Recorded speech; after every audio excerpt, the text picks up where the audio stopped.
dari Ibrani pasal 11 ayat 1 sampai 7. Ibrani pasal 11 ayat 1 sampai 7 yang menyatakan saksi-saksi iman.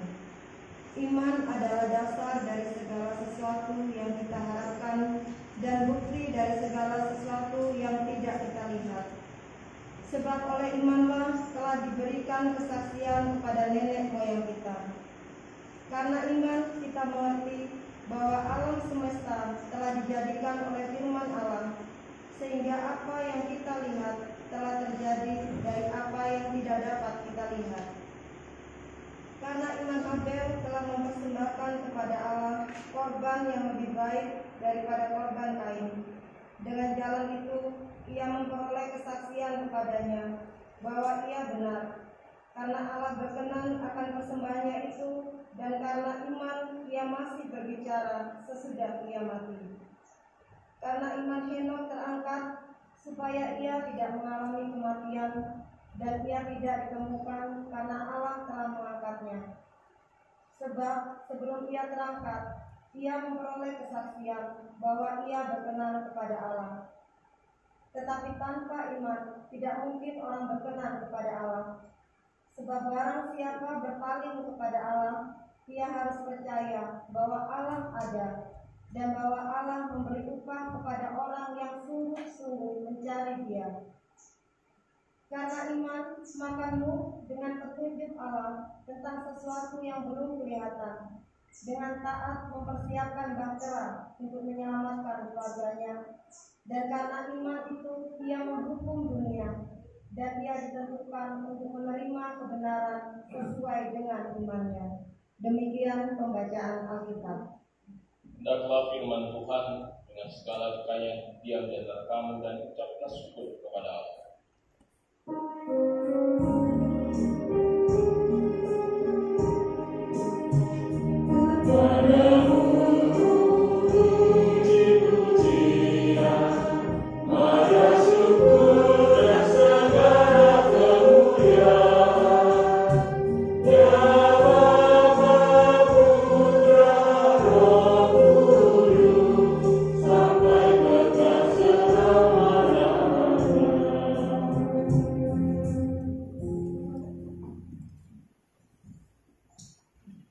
Bapak Ibu yang terkasih di dalam Tuhan Yesus Kristus, puji syukur kita naikkan kehadirat Tuhan, bahwa kembali hari ini kita boleh dikumpulkan Tuhan bersama-sama di dalam persekutuan ibadah kita. Tanda bahwa penyertaan Tuhan dan kasih Tuhan selalu nyata bagi kehidupan kita semua. Nah, Bapak Ibu yang terkasih, saya mau mengawali renungan kita dengan sebuah pertanyaan buat kita semua. Kalau saya tanya kepada Bapak Ibu, siapa di antara kita yang punya iman? Kira-kira boleh angkat tangan, siapa di antara kita yang punya iman? Siapa? Tidak semua punya iman. Tidak semua mau angkat tangan, malu-malu ya. Ya, Bapak Ibu yang terkasih, mungkin kalau tadi saya lihat tidak semuanya angkat tangan, tetapi kalau ditanya semua pasti menjawab punya iman dalam kehidupannya. Semua akan mengaku dalam kehidupannya bahwa saya punya iman. Namun pertanyaan juga akan muncul saat kita mengatakan saya punya iman. Pertanyaannya juga adalah, apakah kita memahami apa itu iman? Bapak Ibu ditanya apa itu iman, apa jawaban kita? Apakah benar kita sudah memahami yang namanya iman? Jangan-jangan kita cuma ngaku-ngaku, saya punya iman, saya beriman, tapi saya nggak tahu kalau ditanya apa itu iman. Nah, Bapak Ibu Saudara, hari ini kita akan membahas tentang iman lewat surat Ibrani pasal yang ke-11 ini. Namun sebelum kita membahas apa yang dikatakan oleh surat Ibrani pasal 11 bicara tentang iman ini, saya juga mau menyampaikan makna iman yang lain yang didasari dari etimologinya atau tata bahasanya. Dalam Perjanjian Lama atau dalam bahasa Ibrani, kata iman seringkali dimunculkan atau disebut dengan kata aman. Jadi kalau dalam bahasa Ibrani, kata aman itu sejajar dengan iman. Kalau kita bahasa Indonesia kan aman itu berarti ya semua damai-damai, semua tidak ada masalah, begitu. Itu arti kata iman atau aman, begitu ya. Tapi dalam bahasa Ibrani, kata aman itu punya arti berpegang teguh. Jadi kalau dalam bahasa Ibrani, kata iman disamakan dengan kata aman, artinya berpegang teguh. Jadi salah satu arti iman dalam kehidupan kita adalah kita berpegang teguh kepada keyakinan kita akan Tuhan yang selalu ada dalam kehidupan kita. Jadi kalau Bapak Ibu selalu berpegang teguh dalam hidupnya kepada Tuhan, selalu percaya, tidak khawatir, tidak takut, kemudian juga tidak bahkan ragu-ragu, artinya Bapak Ibu beriman. Kalau kita tetap berpegang teguh kepada Tuhan yang kita percaya sebagai juru selamat kita, sebagai pemilik hidup yang menentukan kehidupan kita, artinya kita beriman. Di dalam bahasa Yunani, kata iman digunakan kata pistis, yang sama dengan bahasa Latin fides dan bahasa Inggrisnya faith, yang artinya percaya. Jadi iman itu juga bisa dimaknai dengan percaya.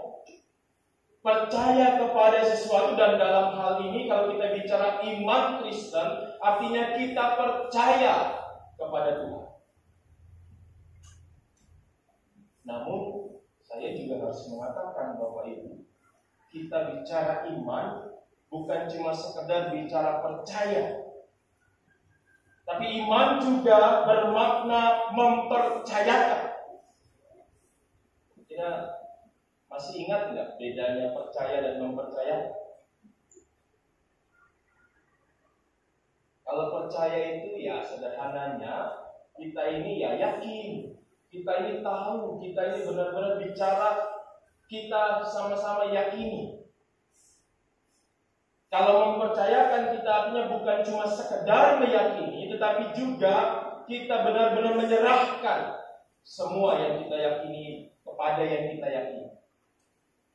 Saya seringkali mengambil kisah yang mungkin Bapak Ibu masih ingat, tentang kisah seorang pemain akrobat. Masih ada yang ingat cerita saya tentang pemain akrobat? Masih ada yang ingat nggak Bapak Ibu? Mudah-mudahan masih ingat ya. Tapi kayaknya sebagian sudah agak lupa-lupa. Jadi saya cerita lagi sama Bapak Ibu untuk menggambarkan arti percaya dan mempercayakan. Ada seorang pemain akrobat yang dikenal sebagai sosok yang sangat hebat. Dia biasa mempertunjukkan aksi-aksi yang spektakuler. Dia ahli dalam berjalan di atas tali. Dan itu biasanya aksi-aksinya dilakukan dengan aksi-aksi yang cukup ekstrim. Kadang dia pasang tali menghubungkan dua bangunan, ya, yang bertingkat. Kadang juga dia memasang tali juga di bangunan-bangunan yang tinggi lainnya. Suatu hari dia mau buat sebuah aksi yang belum pernah dilakukan sebelumnya. Dia mau menyeberangi sebuah jurang dengan seutas tali yang biasa dia pakai. Pada saat dia kemudian akan memulai aksinya, banyak orang nonton, banyak orang melihat. Dan kemudian kepada orang-orang yang menonton itu dia tanya kepada mereka semua, Bapak Ibu saudara percaya enggak kalau saya bisa nyebrang ke sana? Saya bisa nyebrang dengan berjalan di atas tali ini. Semua orang yang nonton karena selalu menyaksikan, selalu melihat sebelumnya, bilang, kami percaya. Kami yakin bahwa kamu itu bisa nyebrang sampai di sana. Jadi semua orang itu percaya bahwa dia bisa nyebrang. Nah, kemudian dia tanya lagi sama orang-orang yang menonton. Kalau Bapak Ibu percaya, saya bisa nyebrang sampai ke sana. Kira-kira ada nggak yang mau ikut saya nyebrang? Ada nggak yang mau bareng-bareng saya nyebrang? Semua orang terdiam. Semua orang mulai berpikir. Dan tidak ada yang menjawab iya. Semua terdiam. Dan semua tidak kemudian menunjukkan bahwa mereka mau. Nah, Bapak Ibu, dari kisah ini kita belajar itulah bedanya percaya dan mempercayai. Kita mudah bicara, kita mudah ngomong, saya percaya kepada Tuhan. Tapi kalau diajak Tuhan, ayo ikut aku. Ayo jalani hidup bersama-sama dengan aku. Ayo jalani hidup sesuai dengan kehendak. Kadang jawaban kita mulai ada keraguan. Mulai tidak lagi dengan pasti kita jawab pertanyaan. Kita hanya bicara bahwa saya percaya, saya beriman kepada Tuhan. Tetapi terkadang dalam kehidupan kita, kita tidak mempercayakan hidup kita sepenuhnya pada Tuhan. Kita masih mengandalkan kekuatan kita. Kita masih mengandalkan kemampuan kita. Bahkan terkadang kita mengandalkan orang lain. Sama seperti cerita orang Israel dulu. Mereka lebih senang mengandalkan orang Mesir, orang Asyur daripada Tuhan. Nah, terkadang kita pun seperti itu. Kita lebih mengandalkan orang-orang yang kita anggap kaya, orang-orang yang kita anggap punya jabatan, punya posisi, sehingga kita tidak mengandalkan Tuhan di dalam kehidupan kita. Itulah yang membedakan antara percaya dan mempercayai. Kalau kita mengatakan beriman kepada Tuhan, artinya seharusnya kita bukan cuma bicara, bukan cuma ngomong saya percaya sama Tuhan, tapi juga dalam kehidupan kita, kita harus mempercayakan hidup ini kepada Tuhan. Mengandalkan Tuhan di dalam hari-hari kehidupan kita. Nah, Bapak Ibu Saudara, itulah makna yang biasanya kita dengar tentang iman. Nah, hari ini melalui pembacaan firman Tuhan di dalam surat Ibrani, khususnya pasal 11, kita lihat ada makna iman yang juga dimunculkan oleh surat Ibrani. Kita lihat ayat yang pertama.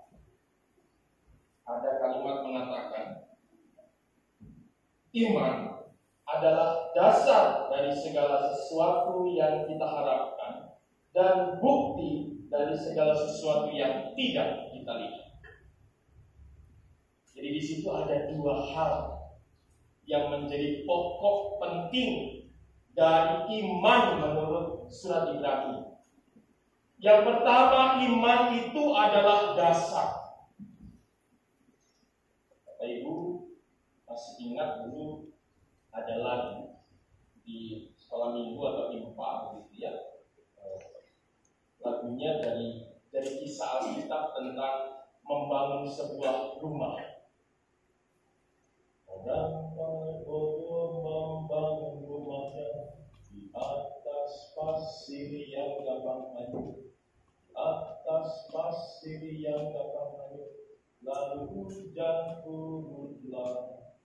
Sebaliknya, orang pandai membangun rumahnya di atas batu karang yang teguh, atas batu karang yang teguh, lalu hujan turunlah.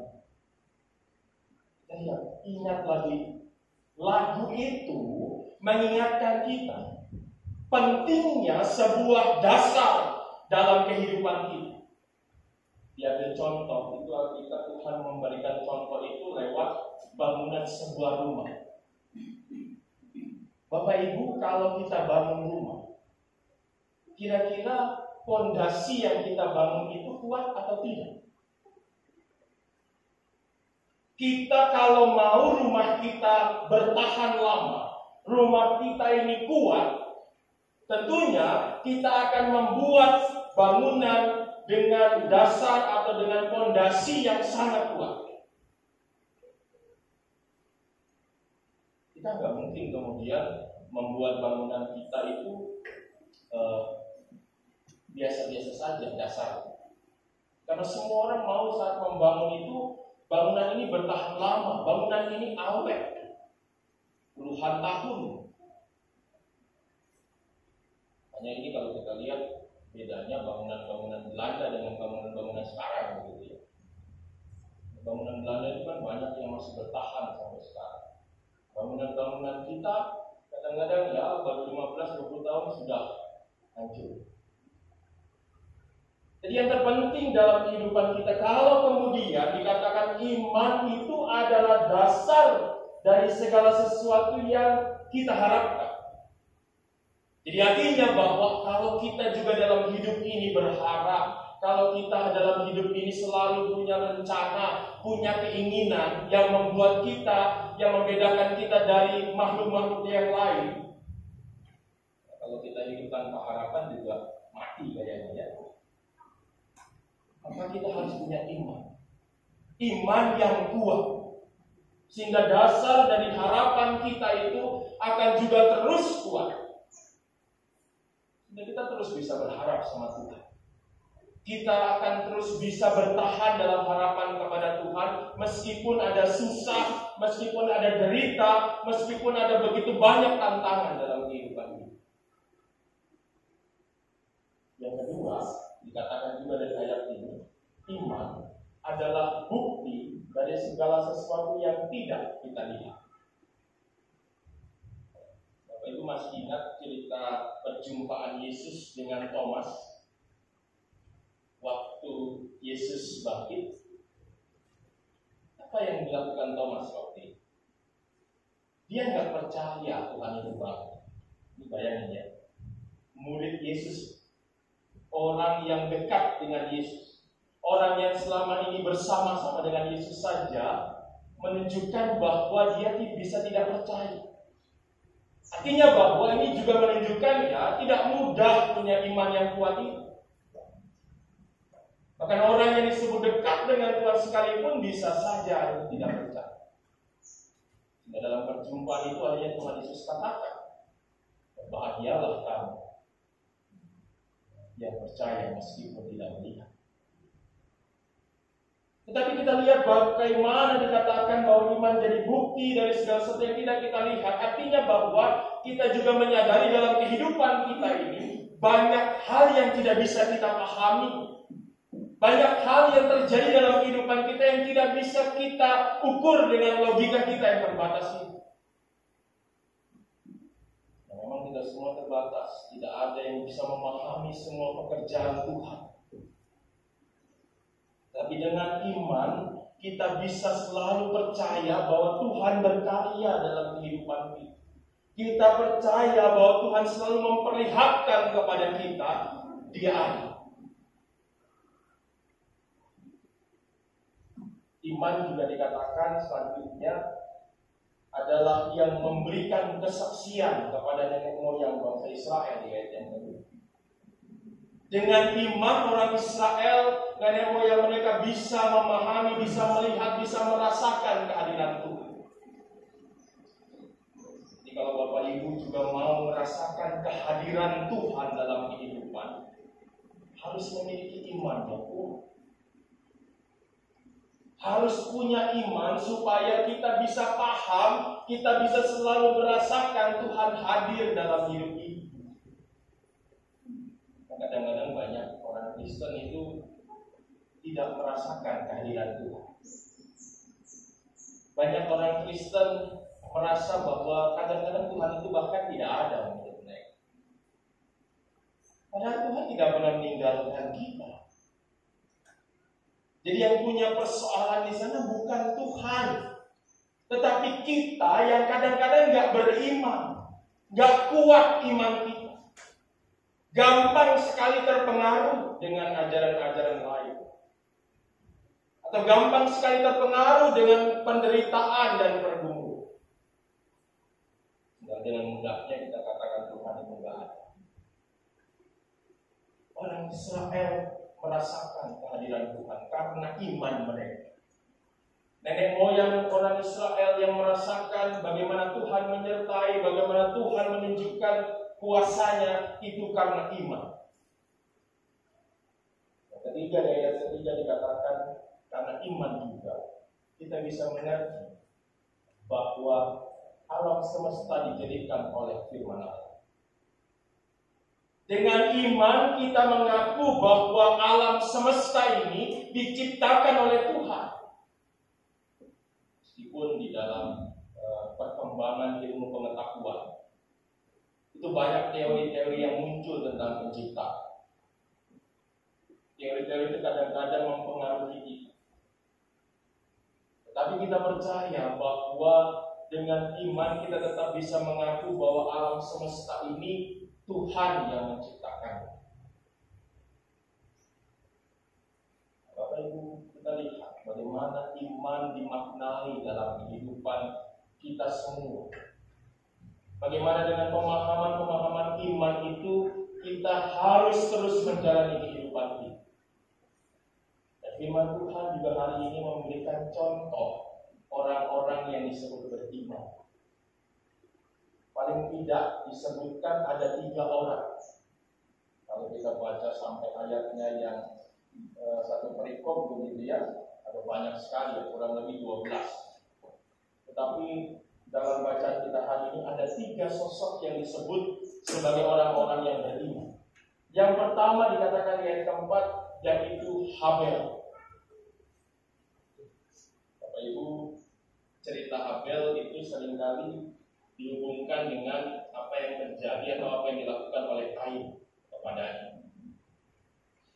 Tetapi kita juga bisa mengambil makna bagaimana lewat kisah itu kita belajar selalu memberikan yang terbaik kepada Tuhan. Habel mempersembahkan kepada Allah korban yang lebih baik daripada korban Kain.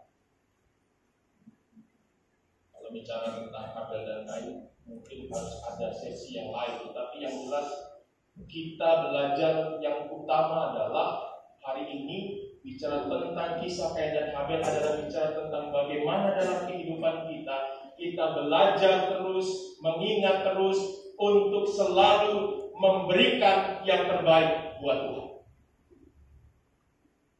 Pertanyaannya, sudahkah kita memberikan yang terbaik kepada Tuhan? Kan ada lagunya, KB 199 itu kan lagunya judulnya Sudahkah Yang Terbaik Kuberikan. Itu mengingatkan kita bahwa kita harus selalu berikan yang terbaik kepada Tuhan. Jadi kembali saya harus katakan, sudahkah kita memberikan yang terbaik kepada Tuhan? Banyak orang yang tidak memberikan yang terbaik kepada Tuhan. Banyak orang senangnya itu berhitung sama Tuhan. Dulu saya pernah cerita, salah satu kisah yang sering saya ambil menggambarkan itu adalah kisah seorang yang suatu hari berjanji sama Tuhan. Dia janji, Tuhan, kalau saya diberkati Tuhan, ditambahkan berkat, saya akan berikan yang terbaik sama Tuhan. Tuhan dengar doanya, Tuhan kasih sama dia. Waktu itu kan masih memang uangnya uang logam gitu di zaman dulu ceritanya. Jadi dia dapatkanlah apa yang dia doakan itu. Tuhan tambahkan berkat dalam kehidupan.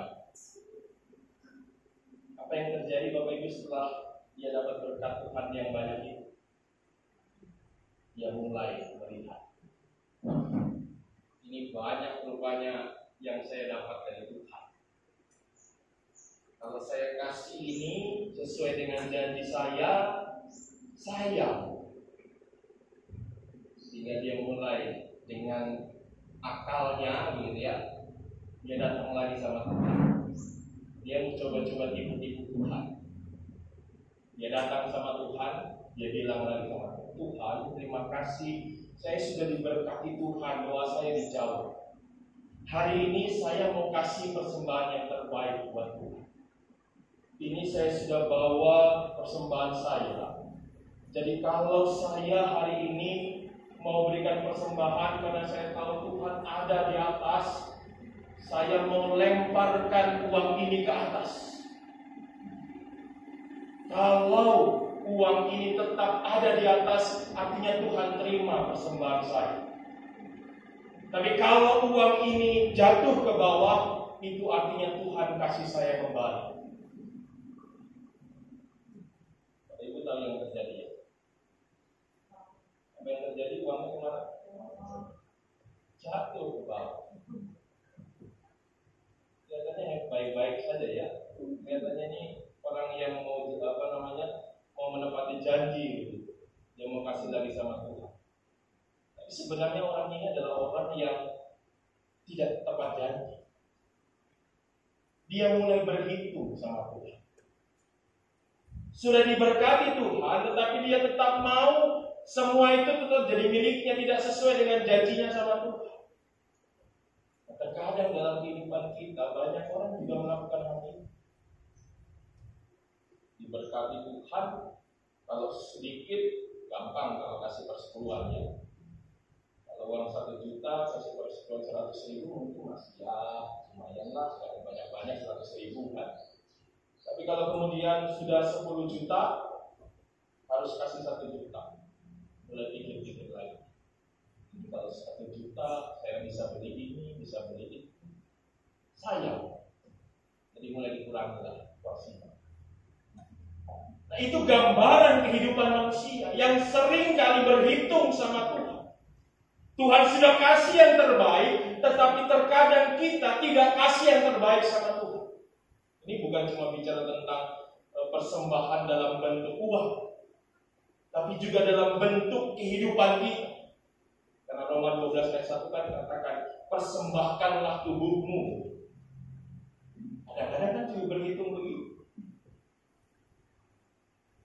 Kita ini diberkati Tuhan. Saya pernah khotbahkan beberapa minggu yang lalu. Jemaat ini diberkati Tuhan dengan begitu besar ini berkat. Tanah yang luas ini. Tapi kan kita juga tahu bahwa yang namanya berkat hasil dari tanah ini nggak turun dari langit. Harus diusahakan. Dan usaha itu membutuhkan siapa? Butuhkan siapa? Butuhkan jemaat dari luar? Tidak. Butuh kita sebagai jemaat. Artinya butuh kehadiran kita, butuh partisipasi kita, butuh juga peran kita bagi gereja ini. Saya sering kali bilang kan, jangan cuma jadi jemaat kalau hari Minggu. Sama seperti para majelis jemaat ini. Kita ini kan majelis jemaat, bukan majelis gereja. Kalau majelis gereja datangnya cuma hari Minggu di gereja saja karena ada gereja. Tapi kalau majelis jemaat itu kan artinya selalu ada. Sama dengan Bapak Ibu ini warga jemaat bukan warga gereja. Artinya bahwa kehadiran Bapak Ibu bukan cuma hari Minggu saja. Peran Bapak Ibu bukan cuma sekedar ada hari Minggu saja di tempat ini.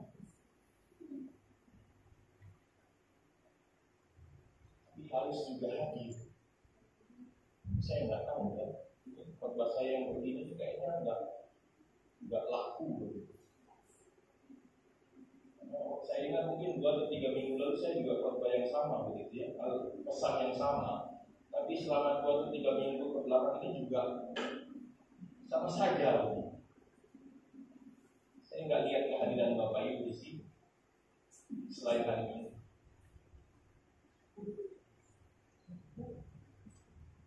Artinya bahwa kita diingatkan dengan itu juga kita kasih yang terbaik.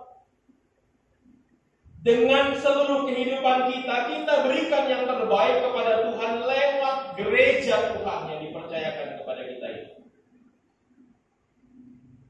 Bayangin Bapak Ibu, kalau kita diam-diam saja, kita nggak peduli, terus siapa yang menopang pelayanan gereja ini? Bapak Ibu lihat di warta jemaat yang Bapak Ibu pegang, itu di bagian belakang, itu ada program kerja. Artinya ada nilai program kerja kita setahun. Ada penerimaan, ada pengeluaran. Artinya kebutuhan gereja ini juga banyak. Butuh siapa untuk menopang itu? Apakah kita mau terus-menerus begini?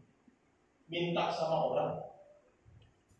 Coba Bapak Ibu bayangkan, dalam hidup kita misalnya, kita selalu hidupnya minta terus sama orang. Oh, saya kurang makan di rumah, saya minta tetangga. Besok lagi saya kurang, cari tetangga yang lain. Besok lagi cari tetangga yang lain. Kira-kira senang nggak hidup itu? Kalau saya nggak senang ya. Kan kita kalau mau dalam keluarga itu semua kita penuhi. Kita usahakan sekeras mungkin. Nah, hal itu juga terjadi dalam gereja kita seharusnya. Itu sebenarnya kalau kita bicara program itu juga masih belum. Kemarin saya minta Pak Yeri coba hitung. Ingat Bapak Ibu, kebutuhan gereja ini kan banyak. Salah satunya misalnya penggajian pendeta dan karyawan. Kalau kita hitung-hitung, penerimaan kita ini belum mencapai. Makanya kemudian kita salah satunya ada usaha dana kita. Tapi kalau kemudian kita cuma diam-diam saja, biarlah itu urusannya majelis, urusannya pendeta, ya selesai juga dalam gereja ini. Artinya paling tidak, Bapak Ibu, upayakan sadari bahwa saya bagian dari gereja ini. Saya juga yang harus menopang gereja ini. Bukan orang lain, bukan jemaat lain. Saya seringkali bilang, kalau kita seringkali mengandalkan orang lain ke jemaat lain itu sama dengan kita mau makan enak, tapi minta orang bayarin. Ya kalau sekali-sekali sih nggak apa-apa ya. Tapi kalau berulang-ulang kali yang ngasih juga kan jengkel juga ya. Itu yang harus kita bayangkan dalam kehidupan kita. Sampai saat ini gereja ini belum menggaji pendetanya 100%, belum gaji karyawannya 100%, baru 30%.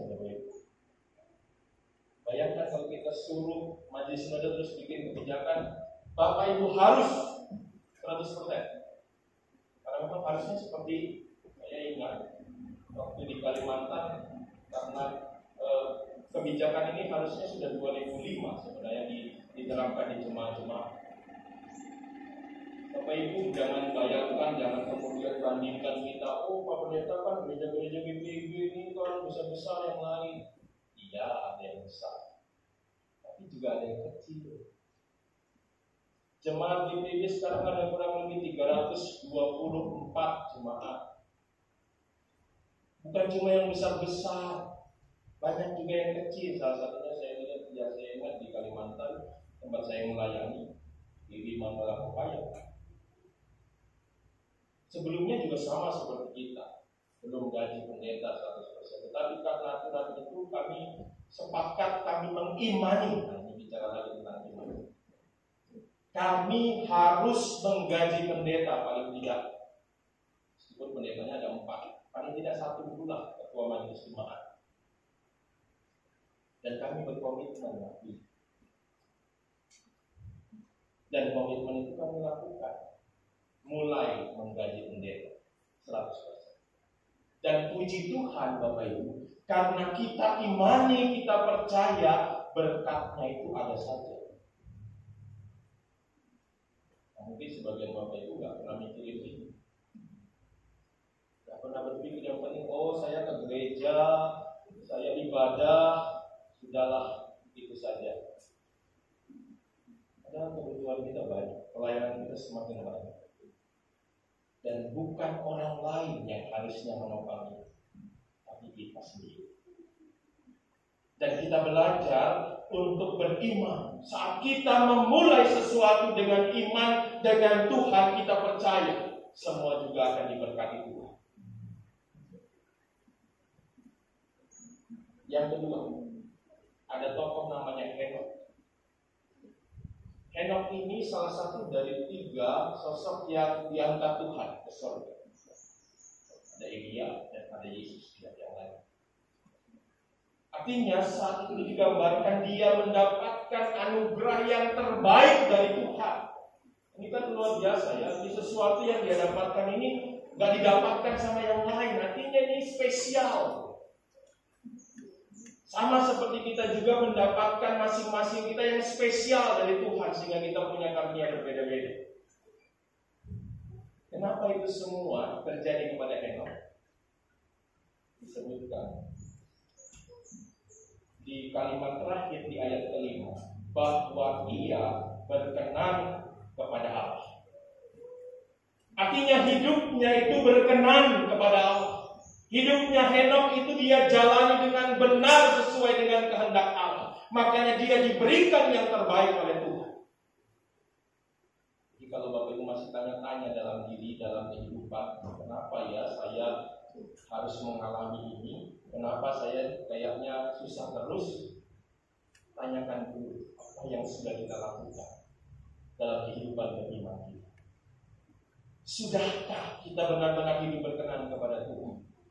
Jangan-jangan kita alami kesusahan, kesulitan karena kita tidak berkenan, kita tidak hidup sesuai dengan kehendak Tuhan. Karena Tuhan izinkan kesusahan terjadi.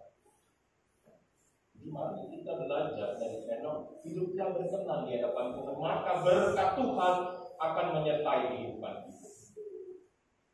Dan yang terakhir Bapak Ibu, ada sosok namanya Nuh. Nuh dikenal sebagai sosok yang membangun sebuah bahtera. Bahkan ada adaptasi filmnya banyak begitu ya. Terakhir itu dari film 2012. Bapak Ibu, Nuh ini orang yang beriman kepada Tuhan. Buktinya dia bangun bahtera itu karena iman. Bayangin Bapak Ibu, kan di tempatnya Nuh itu yang pertama dia ya di Timur Tengah ya. Timur Tengah itu kan gambaran umumnya berpasir, padang pasir. Dia jauh dari laut. Kecuali beberapa tempat juga ada lautnya. Tiba-tiba ada perintah Tuhan sama Nuh. Nuh bikin bahtera. Saya bayangin gitu, mana saya waktu persiapan juga saya bilang sama manis-manis. Gak usah jauh-jauh deh, jauh. Kita saja misalnya, Bapak Ibu kan tinggal di Perumnas ini ya. Tiba-tiba ada perintah Tuhan sama Bapak Ibu. Bapak Ibu, tolong bikin bahtera sekarang. Kira-kira apa yang menjadi tanggapan Bapak Ibu? Pikir-pikir mungkin ya. Ini maksud Tuhan apa? Ini ada apa kamu? Gak ada loh sejarahnya Perumnas ini banjirnya besar begitu. Gak ada loh sejarahnya ini Selat Madura ini tsunami besar begitu. Ini Tuhan maksudnya apa? Nah, kita mulai pikir gitu kan. Kalau logika kita yang bermain, kita akan pikir begitu. Ya itu yang dialami oleh Nuh.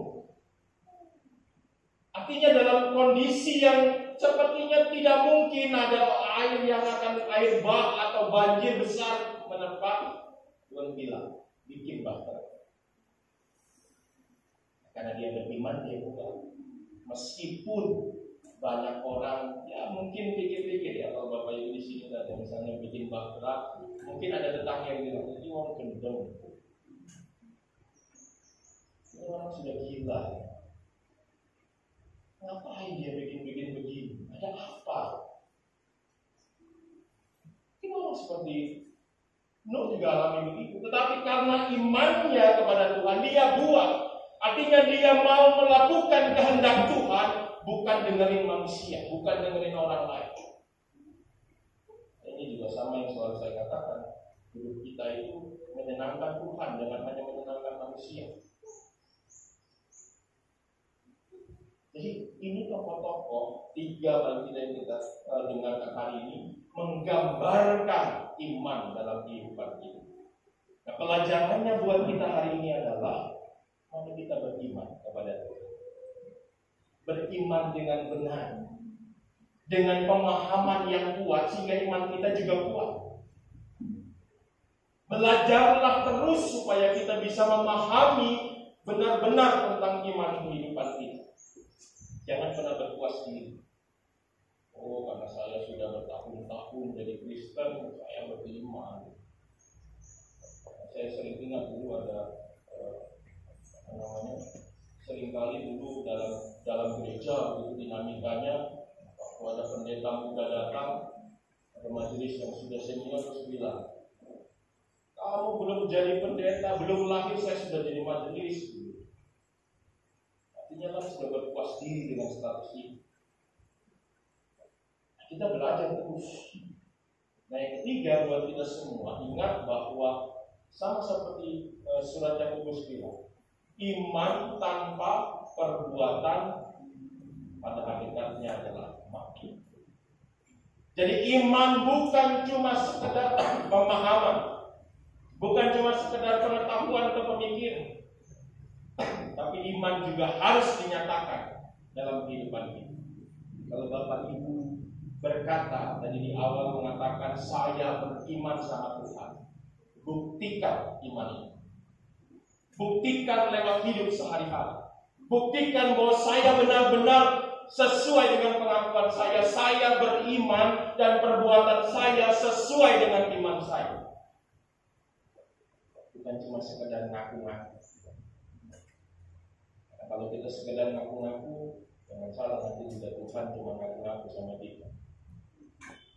Dan jangan Tuhan nanti di hari-hari bilang, dia ngaku-ngaku percaya beriman sama saya juga ngaku-ngaku sajalah berkati dia. Mari kita hidup dalam iman. Kita belajar untuk terus beriman kepada Tuhan. Iman yang kuat supaya kita juga bisa kuat menjalani kehidupan kita hari demi hari di dalam iman dan pengharapan